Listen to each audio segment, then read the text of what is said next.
Welcome back to another episode of Rewired Sober. Let's talk about something that sounds helpful, but can also feel kind of low key infuriating. When people tell you to just regulate your nervous system.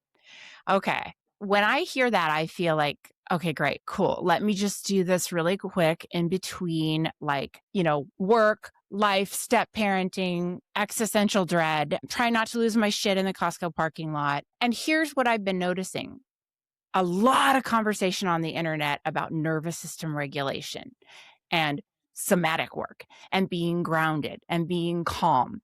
And some of it's incredibly validating. And yet some of it can feel like a new version of just think positive or just stay calm. Like, don't tell me to stay calm. I'll lose my shit.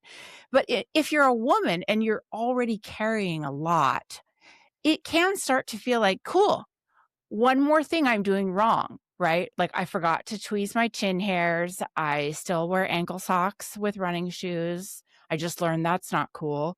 I have jowls, and my nervous system isn't regulated enough. So today, we're not throwing out any gaslighting about nervous system conversation. We're going to tell the truth about it. Because what I see in my work, and especially with women navigating sobriety, midlife, burnout, and all the big transitions, is, most women are not behind. They're not doing it wrong. They're overwhelmed, disconnected, and often running on systems that were never designed to support them in the first place. So, of course, they're numbing out with all the things.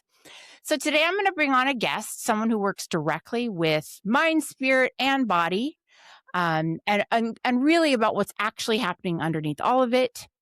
And we're going to talk about empowerment. But of course, we have to talk about the nervous system because this is an important component, but without turning it into another thing that women are doing that they are failing at. So I'm bringing on Amyee OEN. She's a former ER nurse turned somatic mentor and nervous system coach for high achieving women who are done building success at the expense of their bodies. With a background in emergency medicine, advanced training in somatic trauma resolution, and transformational breath work, Amyee understands high pressure environments and high capacity humans. She knows what it means to perform under stress and what it costs your nervous system when it never truly comes down. So, through nervous system supportive coaching, somatic integration, transformational breath work, she's helping clients feel regulated, radiant, and fully at home within themselves. Welcome, Amyee, to the pod. Thank you so much for having me. I'm glad to be here. Yeah, so we are both nurse coaches, and we were just talking before we hit record on how a lot of people don't know what that is. But I met Amyee through a nurse coaching container where we were working toward building our businesses and studying for the exams, get board certified, and really a cool group of nurses coming together who are burned out at the bedside and looking for other ways to really connect with people, not to sound cheesy, right? But to really truly connect with other humans. And so I really like that you're in this space of kind of the in between of body and mind, and also you're helping other coaches as well. So that's kind of cool for me because I've just done previous episodes on like, damn, I'm in this burnout phase in my personal life, in my professional life, and I'm midlife, so I'm kind of out of fucks, and a lot of things boiling up, and I think we can have a real honest conversation about this. So Yes. let's start with, well, first, tell us a little bit about you, besides what I just read in your very long, impressive bio. Yeah, a little bit about me. So when I think flashback 6 or 7 years ago, I just moved through one of maybe the hardest times in my life. And I got attacked by pit bulls. I had these like major traumas happening in my life. I just kind of was like getting inundated with all sorts of things. And my body like just felt it so much, all of it. And at the same time, I was working in the ER and wanting something different, wanting to do different work. And so my healing journey over the last 6, 7 years has really been something that has fueled what I do for work. And it has been my own journey of like learning how to reside in my body and like be safe in my body in a different way that, yeah, like as I moved through those really big experiences, like I just wasn't able to after. Yeah. Yeah. So really what I've built and what I do for work is maybe selfish is not the right word, but it's like very self-serving and that it's what I Isn't it always, right? right? Yeah, it's like really what I have needed to do in myself to live and be and feel the way that I wanted to, right? Like I really have wanted to just trust and know myself and feel like free and wild and alive and full. And so that's like driven a lot of what I've done. And it's been very humbling and very fucking real in that Yeah. experience. And I'm not going to sugarcoat it. Like as we talked about, like there's no arriving on this journey. It's like we just like go through it continuously and there's different layers and it's a spiral. And so yeah, that's about me, a little bit about my journey. So you said something that is a great segue into how I want to introduce this topic because I myself am definitely not an expert on this, but I hear this thrown around and you just said it. Be in your body. Hmm. Be Hmm. more present in your body. A friend of mine was telling me a story about going on a girls' trip, and this girl she was with was all erratic and doing all these things and saying all these things. And she said, and she wasn't even in her own body. And I literally was like, I don't know what that means. Like, I've been an RN for 25 years. I don't know tell me what that means. Yeah, for me, what that means, and I'll just give like a real lived version, not like a textbook description, but like for me, what that means is that I'm able to feel and hear and know what's happening in my body. So, sensations, emotions, experiences, intuition, and how that speaks to me, knowing and how that feels. So, being in my body to me feels and is being able to like access those things and feel those things. And that wasn't always the case for me. I lived a lot of my life not being in my body. Yeah, you said the word access. And that's what resonates with me is maybe being able to access that place of calm. Is that what you're talking about? So, when I think of this, especially when we get into I'm 41, I've lived very, very busy life, a very full life. I have a very full life. I'm a mom, I'm an entrepreneur. We live so full and we have been so rewarded for our productivity, our worth is like rewarded with how much output we have. And like, there's just so much conditioning that leads to this place of disconnection to our body and mindset, like being in our head all the time.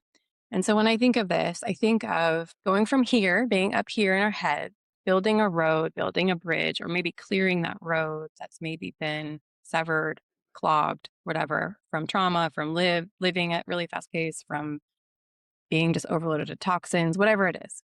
Clearing that bridge, clearing that pathway so that you have the access to the body and have the access to the intuition, have the access to the knowing.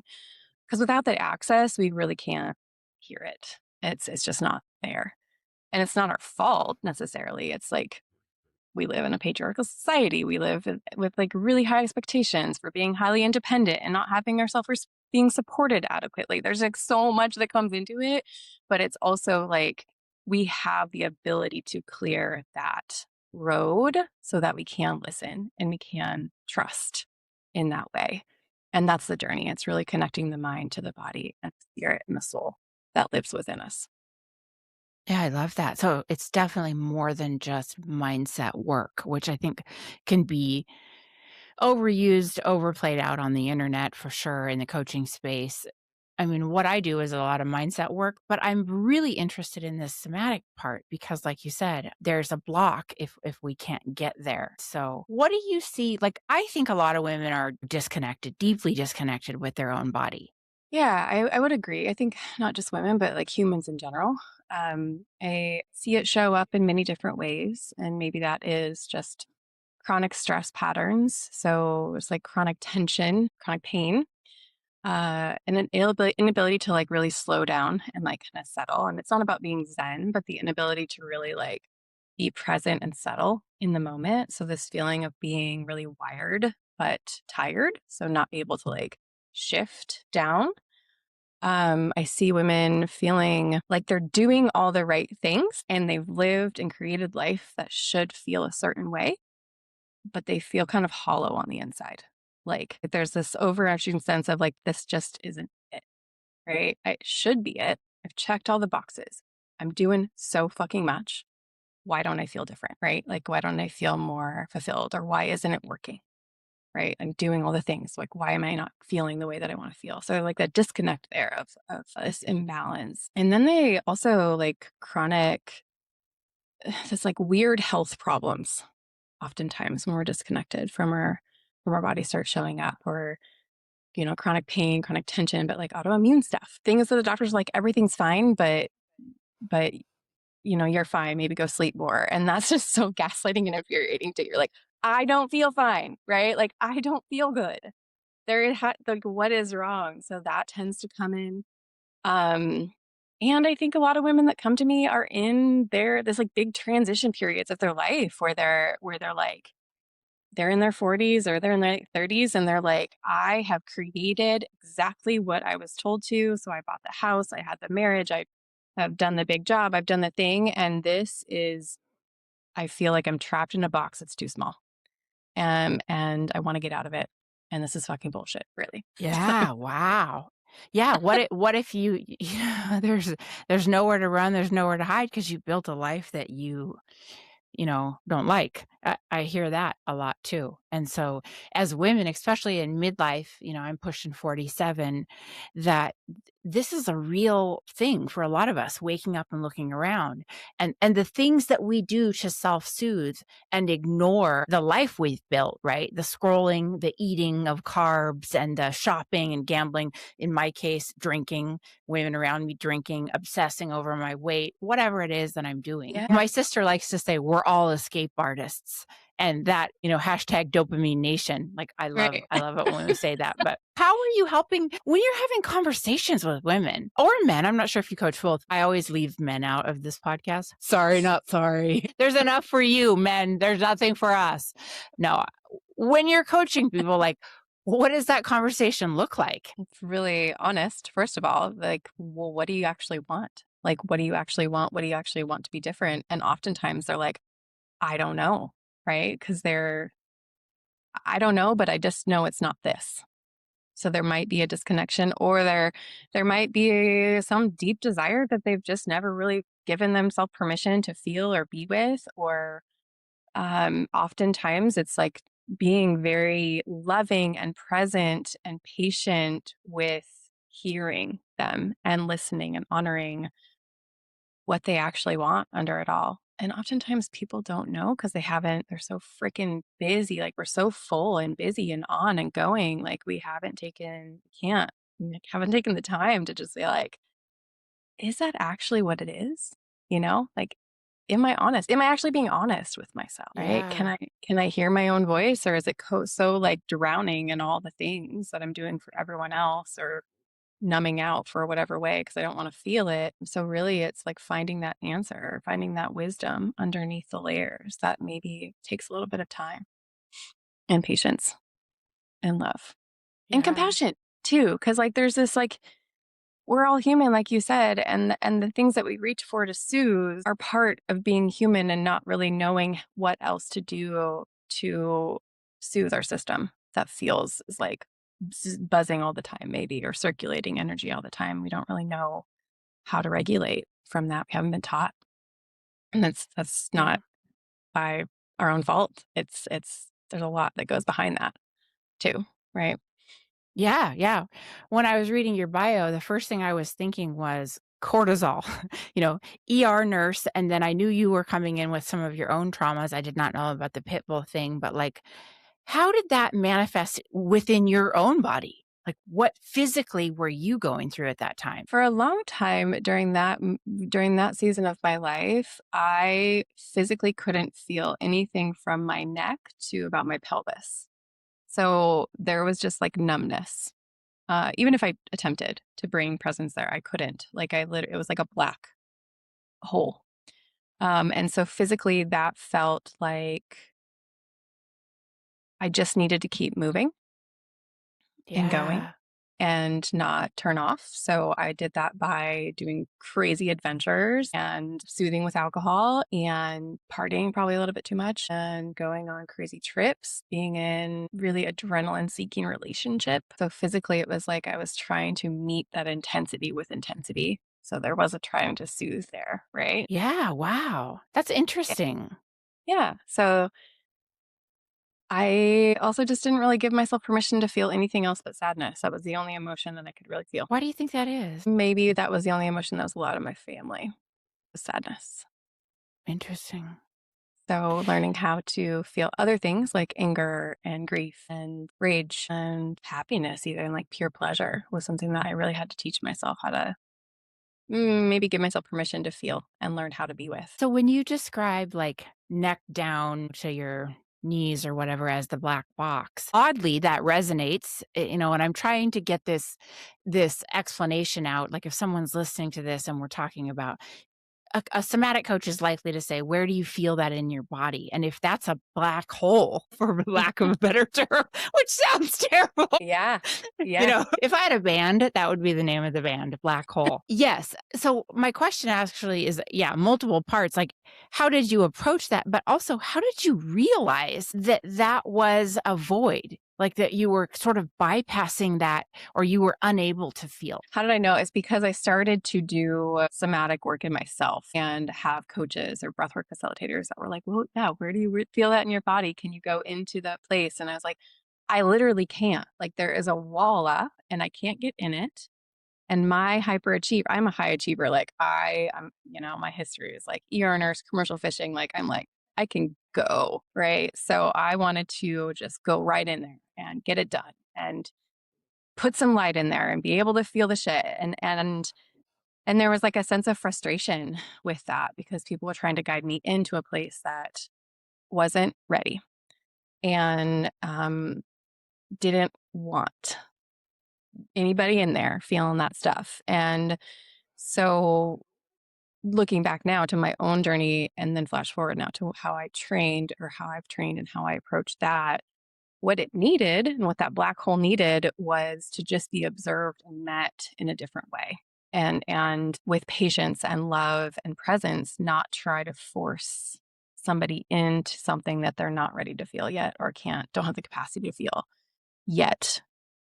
And I say that with love, not judgment, but like I didn't have the capacity to feel that. I wasn't ready. And those walls and that armoring was there for a reason to protect me, to protect my system. And that serves like that. Our bodies are smart and my body is smart and it knew to put up some things that were really, I wasn't supposed to feel that yet. I couldn't.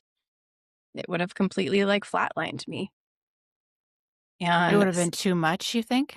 yes, it would have been too much for me and overwhelmed my system. So there Wow. is just like a drip in nursing, a titration. There is a titration to learning how to feel and be with, especially experiences that are big, like big T traumas and things that are trapped in the nervous system like that. There's a slowness to it, and there's a patience to it. I had to learn. I'm still continuously learning how to have patience with myself and tenderness with myself, and not just go hard into the thing, right? Yeah, yeah. I hear that. I go hard into everything. Uh-huh. And like, yeah, where did that come from? So there's just a lot of unraveling and relearning with old patterning that was really wired into my nervous system and I think many people's nervous systems from early childhood. And when we first laid down our roadmap, so to speak, of that's Yeah. basically off of everything in our life. So it's really humbling work, and we were having a conversation earlier, it's like there's always more layers, and I feel like in the nervous system world, there's people that really speak to this as if it's just like they take the realness out of it, which is very infuriating, right? Because anyone that's actually done the embodiment work in themselves knows that the experience of it is the opposite of that. It's like very humbling, very painful at times, and it's also liberating. and provides like true access to that voice and that wisdom and that the feeling that we actually want, right? The joy, the peace, the love, the presence, and also just like being able to be with the harder ones, like the rage and the anger with just as Yeah. much presence. That is really interesting. If someone's coming to you asking for a friend and they are feeling this, black hole, like what types of things are you recommending? Like how are you working with someone like that? So I wouldn't go into the black hole right to start. We would, even though Sorry. that's what we want, right? Go fix that thing.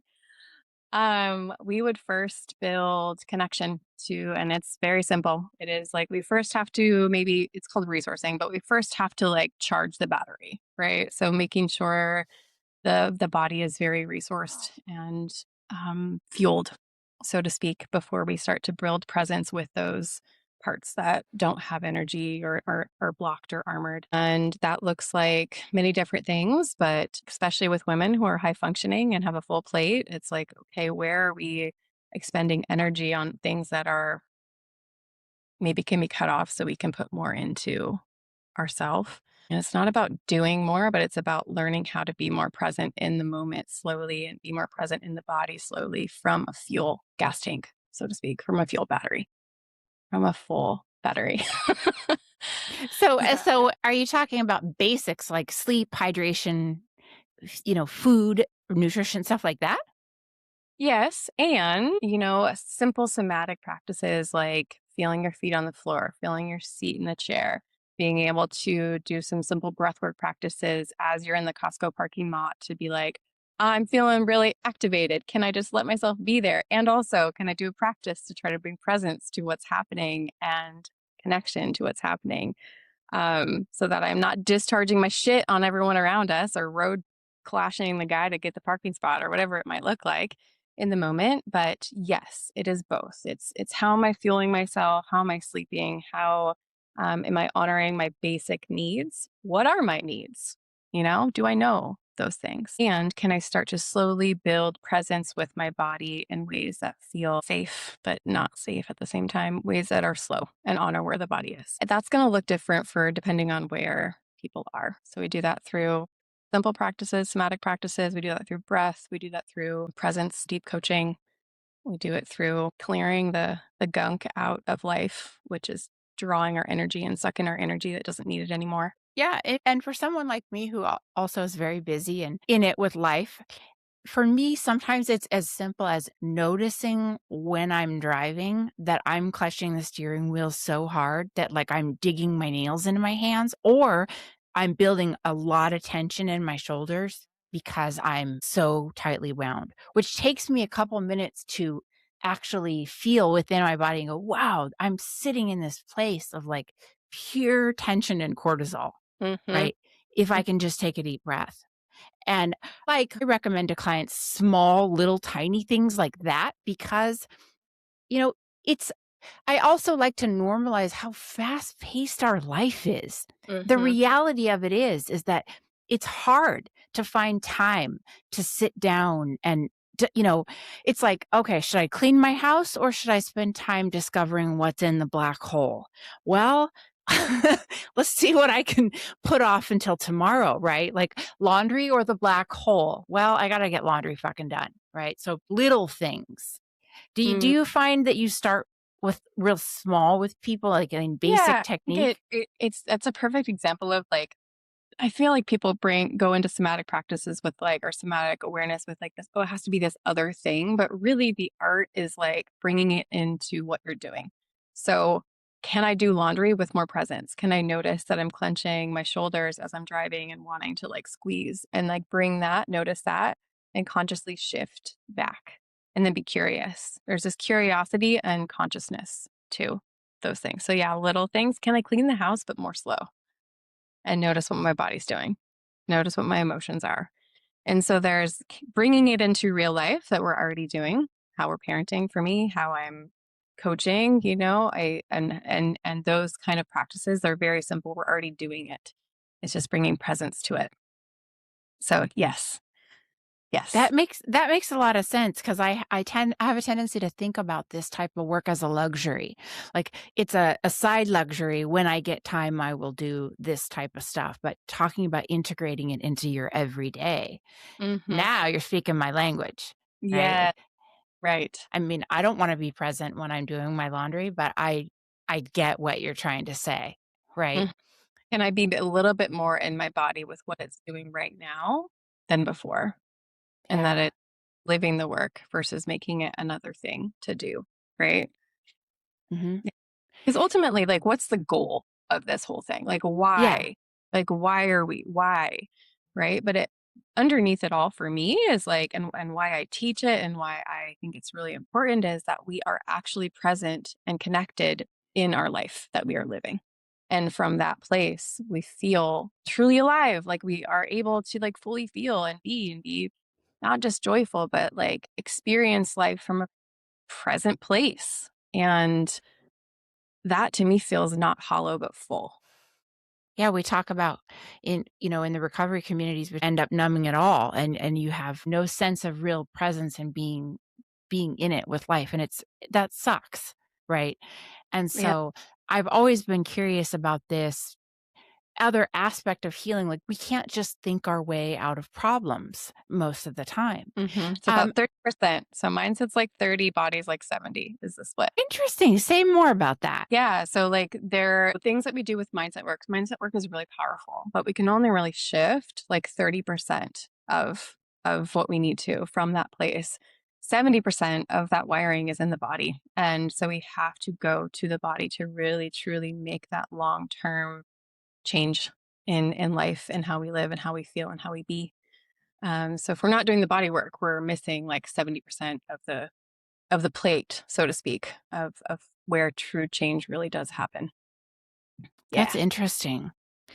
When there was a lot of buzz around the book, The Body Keeps the Score, what was that conversation like in your community? I mean, are you finding a lot of validity and help from that? I don't know, I'm just The throwing this first out book I there. read actually. That was the book I read that changed that's actually why I went into it, really. Wow.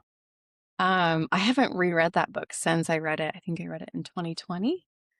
Mhm. Uh, I haven't reread it, but it was a book that was like, huh, this is triggering and infuriating in many ways, but also like I'm curious about it.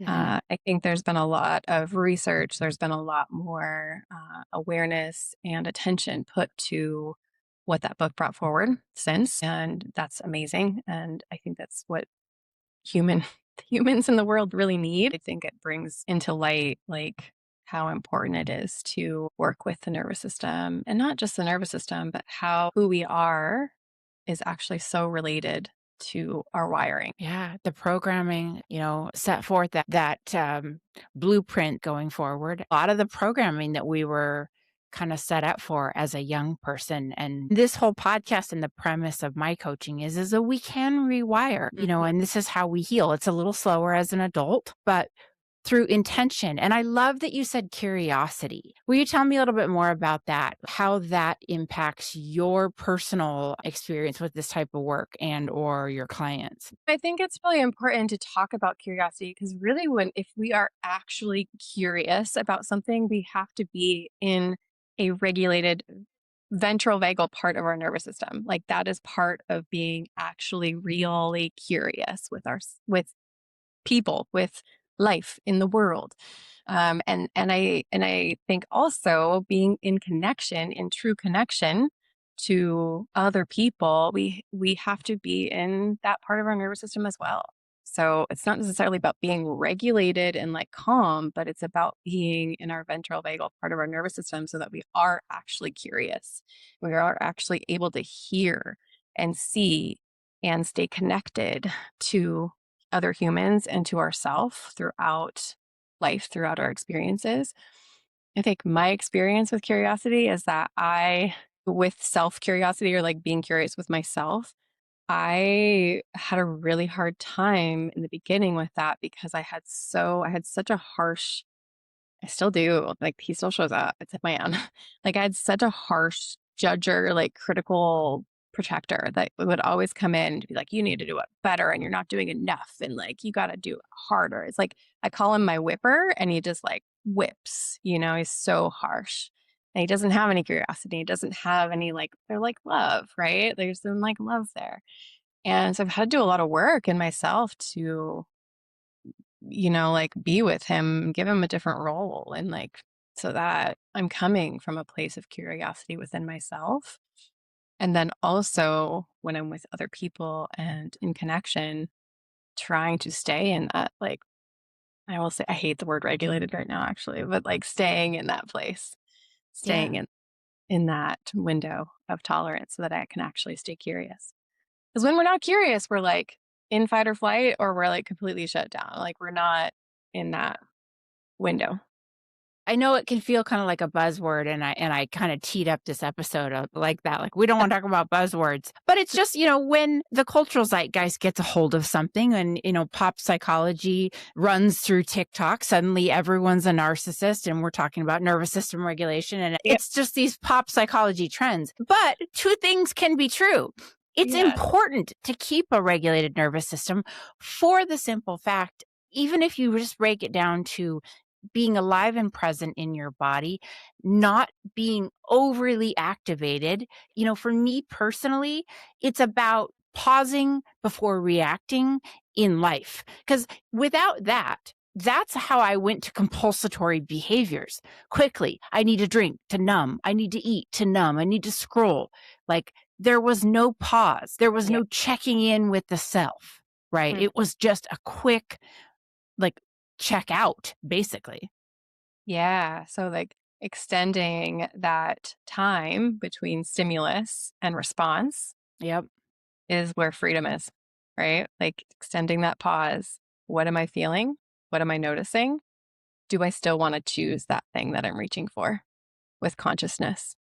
Or is it a reactionary impulse that I'm Yep. reaching for whatever it might be? And maybe Uh-huh. you still choose the thing, but it's from a place of intention, right? It's from a place of choice. And that creates the life you want versus Uh-huh. a reactionary one, right? And there's freedom in that. Yes, I love that. There is. There is so much freedom in that, being in control of your reaction. And I Yeah. see you sitting across from me on the screen, really calm and present. And there is freedom in that, in Yeah. being clear and present, right? Love that. Before we hit record, we were also talking about we're both nurses and we've both been through nurse coach training and all these different things and all these certifications we have. And you were talking about the importance of being educated on this topic and really well trained, not just some internet hack that's talking about breath work or, selling a yoga mat. Like, and I really wanted you to bring up the importance of the training that you went through, not only how it shaped you, but why it's important for clients when they're seeking out a somatic practitioner to find someone with real credible training. Yeah. I think that my truth is what I've learned over the years is that that depth of training that I've gone through has not only been about learning the material and knowing the material from a head place, but it's been about learning where that lives in me and how and doing my own work and embodying my own work along the way. Because if I can meet myself and know myself in that way, that means when somebody's coming in a session with their version of wherever that lives in them, I can hold it and I know how to meet them there and hold them there and guide them to where they need to go on their own timing. But it's this getting the actual training and doing the embodiment work in that training so that I can hold people in their experience and not cause harm. And ultimately, that is living from a place of integrity, Yeah. just talking about things, but actually living the work.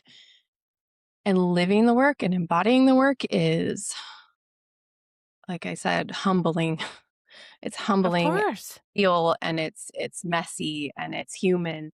But I think because I've continuously like committed to that, I when people bring that to me, I'm like, yep, I know that. I can bring it, like I've got you here and I can be here with you in that. It doesn't scare me. And I'm not going to try to fix you here. I'm going to be here with you. And that's so much healing is found in just bringing presence and being seen and being attuned to in those dark places, especially. Yeah.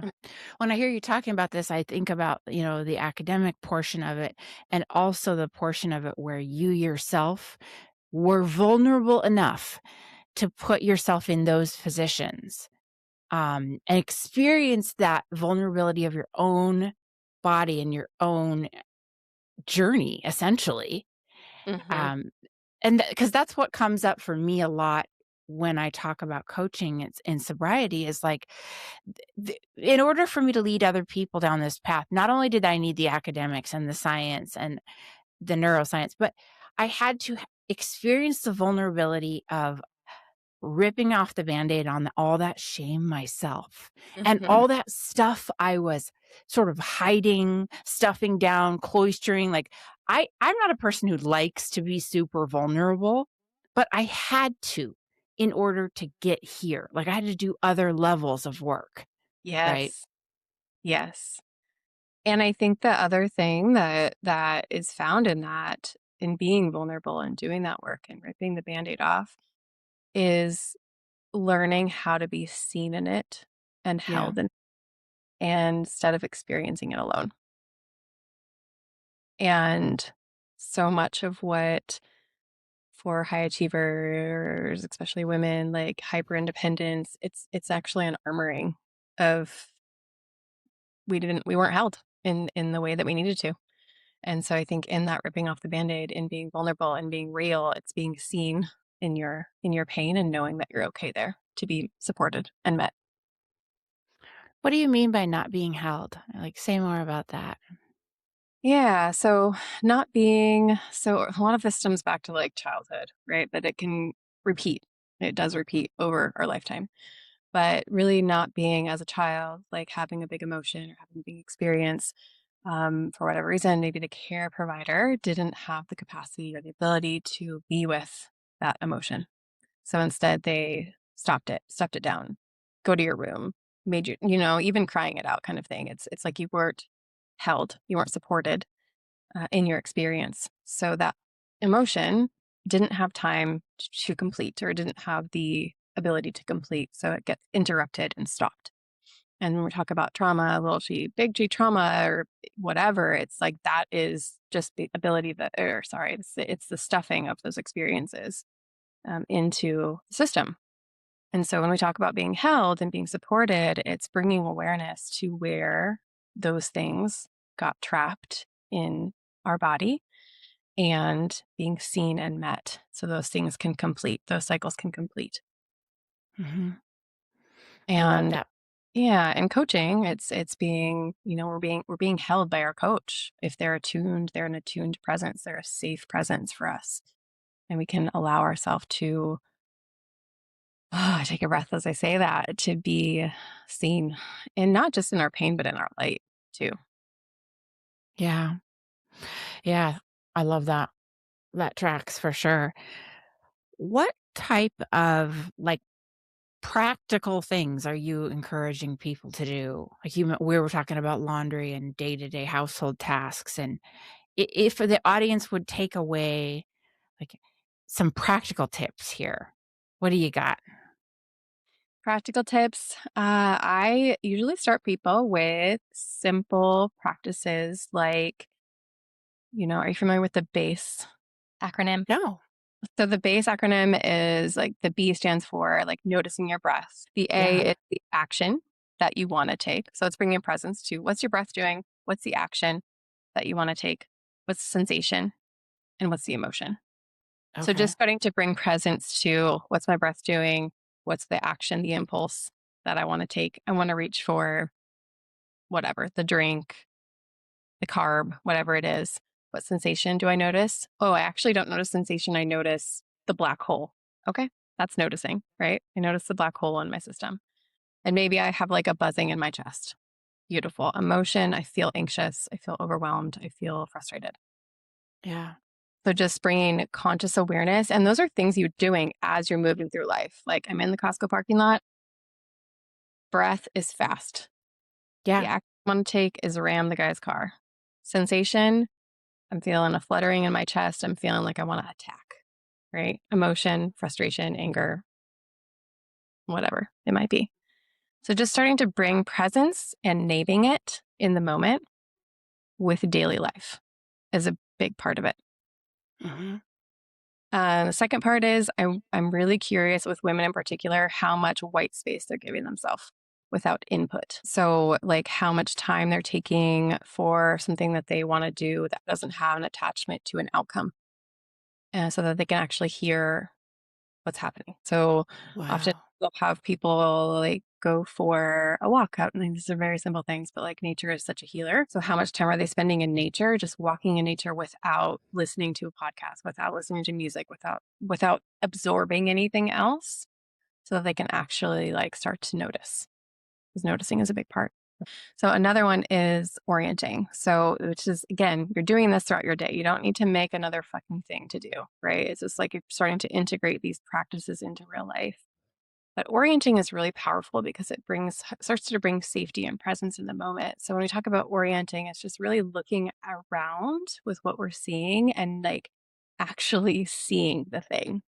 Yeah. So, for example, like I'm looking around my room, I notice that around the window there's a tree, and I can see the tree has like these really robust, like pine needles on it, and it's big and it's hardy and it's sitting in the water. So, starting to really see the thing in front of me and describe it even out loud, it's really powerful to do out loud, starts to bring just presence and safety to the body. Like, I can be here now. Yeah, that's interesting, and I love that you mentioned that, 'cause immediately when you were talking about white space, not listening to a podcast, learning, multitasking, like, my butt cheeks clenched because 'cause I'm thinking about that I'm about to go commute to a lunch date with a friend, and on the way, I'll be making some phone calls, I'll be listening to a podcast, I'll be learning some new things, mentally cataloging my tasks for the next few days, right? I got a 12-hour shift coming up as a nurse, like, and the thought of just driving and being alone with the scenery and my thoughts, "Oh, Mary, take the wheel, I can't with that." And so I love that. Like, that's calling me out on just hearing that is like, wow, yeah, how much time do I spend without multitasking and telling myself I have to accomplish something, input something, right? Mhm, mhm, That's mhm. I'm programmed to be constantly inputting my brain, learning more, growing more, especially us in the personal development space. It's like we always want to be, learning the newest thing. I don't know if you experience this, but I get like personal development podcast burnout because I'm like, I can't learn one more thing, There's right? I so have much. to, So yes, yeah. I think that one of my mentors always says this thing like we bring high achieving into our healing journey, and it's Yes. really true. Um, Dang and it. so yeah, like learning how to do one thing, like monotask or doing nothing, even for 20 minutes. One of my favorite resets, honestly, is like to lay on my floor without my phone. My health practitioners had me do this many years ago when I was struggling with adrenal fatigue, but she literally has me lay on the floor for 20 minutes with no phone, nothing, and not falling asleep, just like laying on the floor. And it's so simple, but honestly, every time I do it, my adrenals, I can like feel them come down my back. Oh, the ground is here. It's like it's really important to give ourselves like short little moments where we're not going at that pace and not trying to learn more and absorb more of it, because that just leads, even as I'm talking about it, I'm like like so much input. Yeah. Yeah. Yeah. I love that analogy about high achievers take that into their healing, because I joke with some of my sobriety clients, like, you get a gold star, you did really good, you impressed the coach today, but that's not the point. Right. Yes. We carry that high achiever mentality into so much of what we do, the people pleasing and the hustling for our worth. And So that's funny, and that's something I'm gonna definitely use. This has been so helpful just learning these little tidbits and having this conversation with you. Thank you so much for coming on and talking about this. Where can people find you if they want to engage in some more work with you or just learn more about you? Yeah, I am active on social media. So Amyee Owen, last name is OEN. and Yes. Yes. and my website is my first and last name. So AMYEEOEN.com. And yeah, you can find out all the links are on there. Find out more. And I would love I to will chat. put it I will put it all in the show notes because you do have a very unique spelling to your name. Yes. It's a simple name. It's annoying spelling. It's not very intuitive. And No. so, yeah. Well, thank you so much. This has been really helpful. Yeah, thank you, Kate, for having me. Happy to be Yeah, I here. love this conversation. Okay, cool. We're going to close it out. I hope this was helpful for all of you and look for some resources in the show notes.